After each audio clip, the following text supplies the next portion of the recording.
السلام عليكم ورحمة الله وبركاته. ازيكم حبايبي؟ عاملين ايه؟ النهاردة ان شاء الله هعمل معاكم الكارع. طاجن الكوارع. صلي على رسول الله ونبدأ نقول بسم الله الرحمن الرحيم. جايبين الكارع غسلينه كويس جدا ومنضفينه كويس جدا وحاطينه نقعينه في خل وسكر وملح وليمون. هننقعه بقى ساعة ساعتين، وبعد ما ننقعه نشطفه كويس ونحط حلة على البوتاجاز فيها مية يا دوبك تغلي وهنسقطه فيها. هنسقط فيها الكارع يا دوبك ياخد غلوتين بس وهطلعه اهو. وبعد ما اطلع الكارع اشطفه واحط مية نضيفة جديدة على النار واحط فيها بوكيه جرنيه. تعالوا بقى نشوف بوكيه جرنيه ايه: جزر وكرفس وبصل ورق رول وحبهان وبهارات وكركم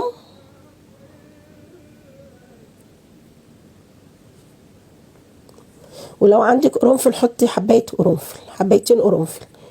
وهنسقط الكوارع ونسيبها بقى، الا بقى لو جايباها من امبارح واديتيها غلوه. ودي معلقه سكر، هنحط فيه معلقه سكر على الكارع، وهنحط فيها النوى بتاع البلح 2 3 اللي هم عندك، ونغطيها بطبق صيني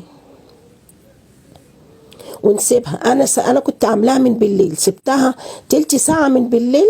تاني يوم خدت ساعة الا ربع وكانت لوز طالعة كده من بعض. الطبق الصيني بيساعد اللي ما بيبقاش فيه رغاوي للحمة او للكارع، يعني بيخليها حلوة. بص ما فيهاش رغاوي الا قليل جدا. والشوربة بتاعتها هتشوفيها دلوقتي بيضة تحفة.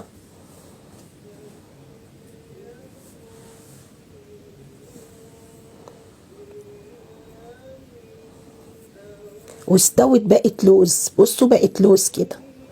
هنشيل الطبق الصيني، بقت لوز طالعة كده يعني خالية من نفسها.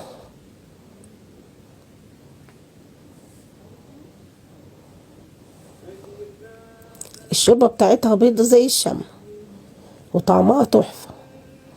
يلا بينا بقى نحضر بصل قوارمة صغير، وبصل كذا بصلة نعملها جوانح، ونحضر راس توم مع قرنين فلفل رومي او حامي اللي انت عايزاه، او واحد رومي وواحد حامي، وندقهم كويس ونبدأ نشتغل بيهم. هنا هنحط البصل القوارمة والبصل الجوانح ونقلبهم كويس لحد ما لونهم يجوا يصفروا. وهما لونه يا دوبك يدبل كده هنشيل البصل القوارمة ونحط معلقة الثوم.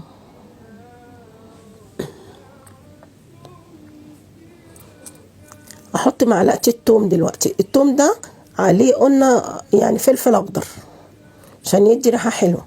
هنشوح الثوم لحد ما لونه بس يدي بصفار خفيف، ونحط الصلصة.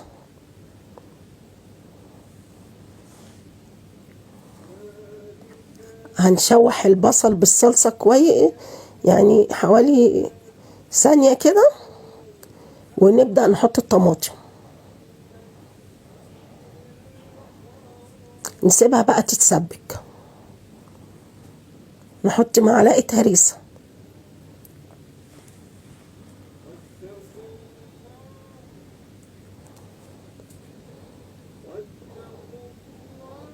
هنا هنجيب الطاجن نحط فيه معلقة سمنة، مش هنكتر السمنة، معلقة زبدة كده، ونحط بهارات ونحط ملح ونحيق الطاجن ونحط فيه معلقة توم على فلفل اللي احنا شايلينها، ونشوحه قوي بيها، وبعدين نكب الصلصة عليها. وبعد ما نكب هنحيق هنا الصلصة بالملح والبهارات، وهنيجي بقى نحط الصلصة على الطاجن ونقلبه، ونحط بقى البصل القرمة من فوق، ونحيقه بالفلفل الاسمر، ونحط معاهم شوية فلفل رومي، رش عليهم كده رشة فلفل اسمر، نفتح البوتاجاز ونحطه على الرف في الوسط. مجرد بس ما ياخد ويدي مع بعض الطاجن، لان هو كله مستوي. لو ما استواش من فوق نولع الشوايه دقيقتين. ما تنسوش يا حبايبي تعملوا لي اللايك، واللي ما اشتركش يشترك، وتصروا على رسول الله في التعليقات بتاعتكم. وكل سنه وانتم طيبين يا حبايبي، مع السلامه.